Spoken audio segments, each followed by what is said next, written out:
You won't believe how quickly I learned Spanish.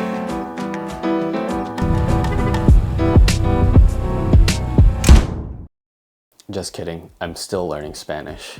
I started about 3 years ago and I'm still improving. This video is for people that have come to YouTube and found a bunch of language learning gods that have managed to learn a language in 4 hours or even 3 months or even 1 year.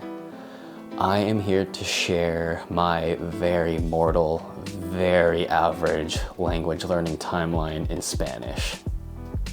What I want to do is I want to go through everything that I did to learn Spanish and share with you if it was worth my time or if it was not.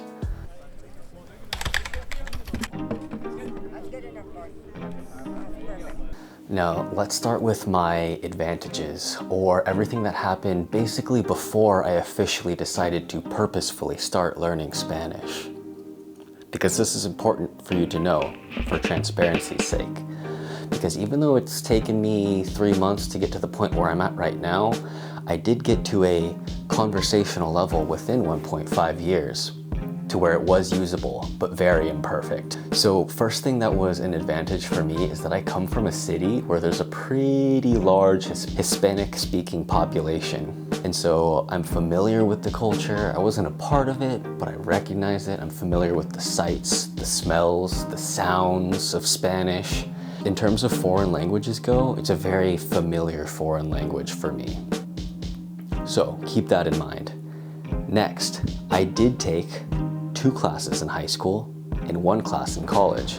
I recognize that there's an argument to be made that this is a huge advantage, or on the other hand, it's not really an advantage at all.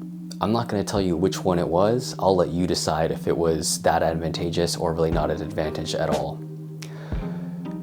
I will admit though that I forgot pretty much everything from those classes. So I'll leave you with that. And that was my starting point for my official, purposeful Spanish learning journey.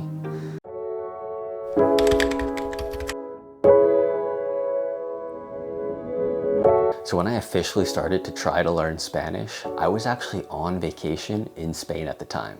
When I got to Spain, I thought, I took Spanish in high school. I'm gonna be fine.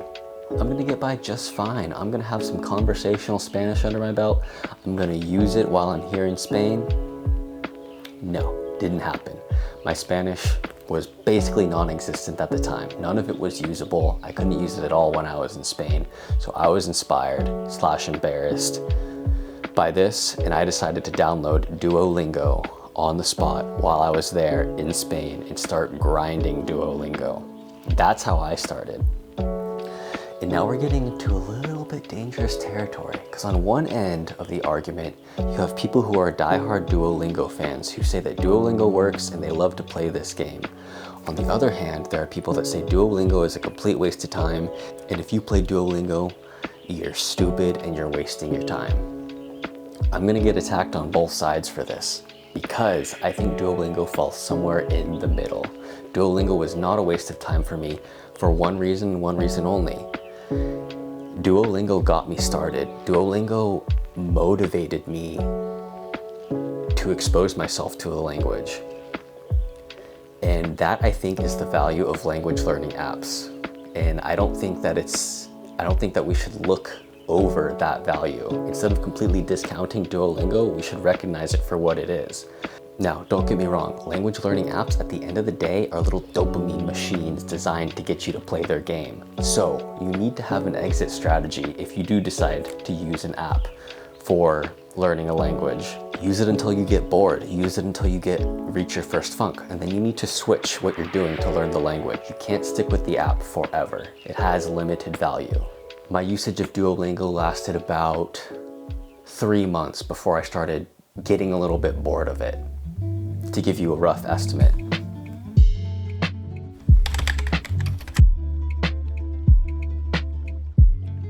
Pimsleur.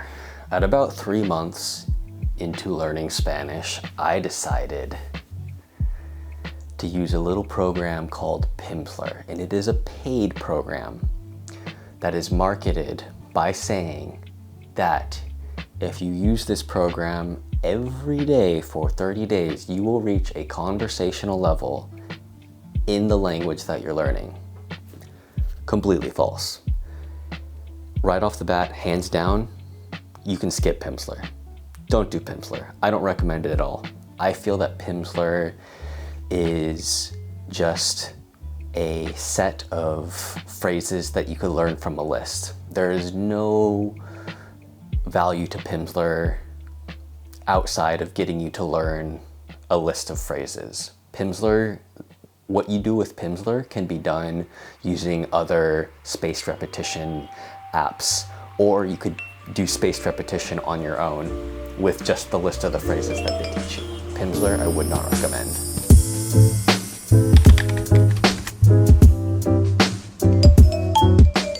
Next up is when I discovered the power of language exchange. I highly recommend this. I discovered the apps Tandem and HelloTalk somewhere within my first few months, and I still do it to this day. I still talk to people on Tandem to this day. And by the way, of the two, Tandem is my preferred app. I feel that there's more people that are willing to talk to me on Tandem, but that's just my experience. I can't recommend it enough though, because with Tandem and HelloTalk, or any language exchange apps for that matter, you're just getting constant reinforcement of phrases that actual native speakers use, and you're getting examples of how the language is actually used in everyday conversation. It is one of the most valuable things that I discovered to do while learning a language.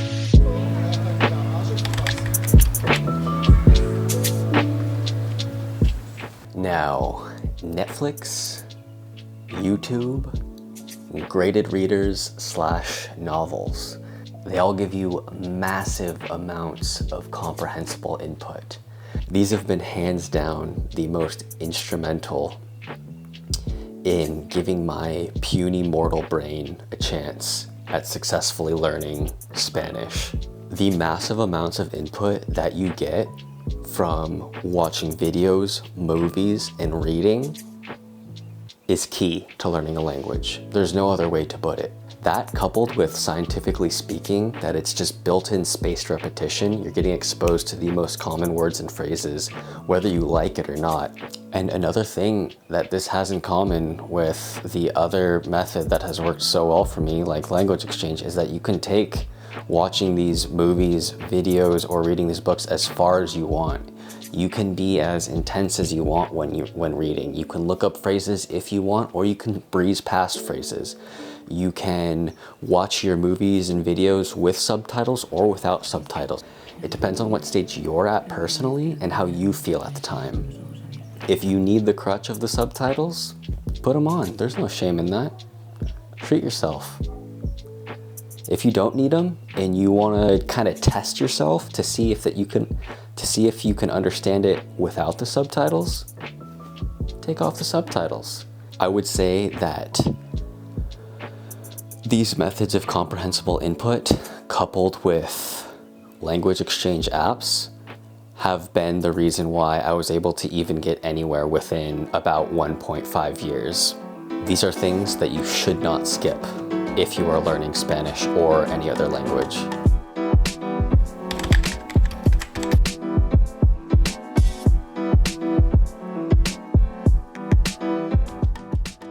Okay, and finally, at about the 2-year mark, I decided that I wanted to put my language skills to the test and actually go to Mexico to see if I could hang in Mexico.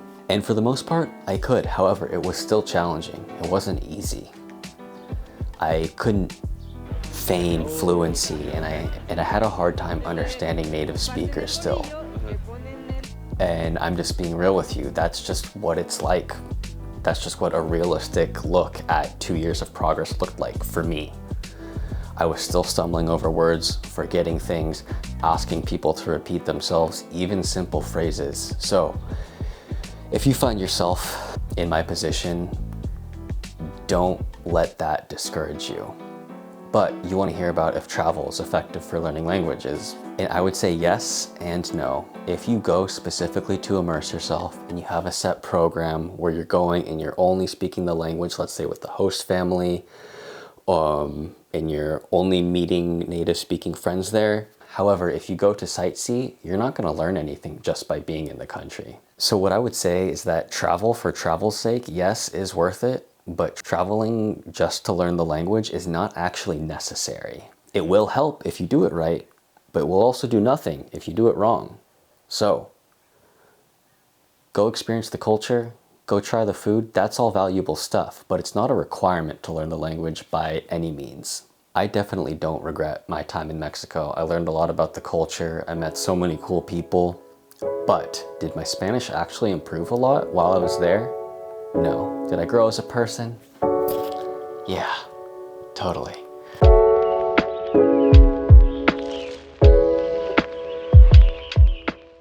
And there you have it. That's what language learning looks like for a mere mortal like myself. Duolingo got me motivated, it got me started, and there is value in that. Pimsleur, we don't talk about Pimsleur. Language exchange apps got me having my first very, very, very basic conversations around 6 months, but keep in mind, very basic.